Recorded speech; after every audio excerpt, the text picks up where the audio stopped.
minsan nalulunod, pero pag ngumiti ka gumagaan ang loob. Hindi naman race, di kailangan mauna, basta totoo ka sa sarili mo. Sapat na may araw na down, parang walang gana, pero tandaan mo lilipas din yan basta.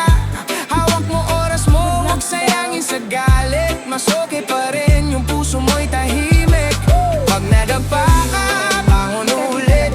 Walang perfect, lahat nagkakamali. Step by step lang, huwag matala. So, ako yung last na na-interview. So, mag-wait daw ako na 1 week hanggang Friday. So, last week. Basta ako may papasukan naman na orientation na bukas and contract. Nandito ko ngayon sa